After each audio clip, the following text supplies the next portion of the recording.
పార్టీయే గొడ్డల పార్టీ. ఎవరైనా సరే ఒక పార్టీ హెడ్ ఎలాగుంటే కింద స్థాయి కార్యవర్గ వరకు ప్రతి ఒక్కరు అలాగే ఉంటాడు. ఒక కుటుంబంలో పెద్ద ఏ విధంగా ఉంటే కుటుంబం అంతా అలాగే. హెడ్డే గొడ్డల పార్టీ.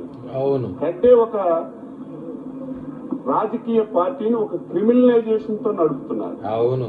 ఎవడైనా సిగ్గు మళ్ళీ సిగ్గు లజ్జ పొరుగు ఉన్నవాడు ఎవడైనా సరే మొన్న మాటలు మాట్లాడతాడా? చిన్న పిల్లడు 18 సంవత్సరాల వాళ్ళు తప్పు చేశాడు, మత్స్యకారుడు.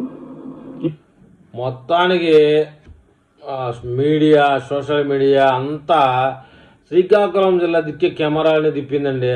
ఇప్పటి వరకు జరుగుతున్న వ్యవహారాలు, సీదిరి అప్పలరాజు కొడుకు చేసిన యాక్సిడెంటు, సాక్ష్యాలు తారుమారు చేయడం, మళ్ళీ మధ్యలో సడన్గా మన మాజీ స్పీకర్ తమ్మినేని సీతారాం గారు ఆయన కూడా చనిపోయిన వ్యక్తిగా, బతికున్న వ్యక్తిని చనిపోయిన వ్యక్తిగా సాక్ష్యాలు సృష్టించి భూ కబ్జా చేయడం అది ఒకటి. తర్వాత ఎప్పటి నుంచో కొన్ని ఏళ్ల నుంచే దువ్వాడ శ్రీనివాస్ ఆడుతున్నటువంటి విరహ సలాపాలు ఇవన్నీ ఒక్కసారిగా బయటపడే వైఎస్ఆర్సీపీ నాయకుల్ని శ్రీకాకుళంలో పరుపు తీసిన వాళ్ళుగా నిలబడుతున్నాయండి. గంగలో కలిపేశారని చెప్పాలి.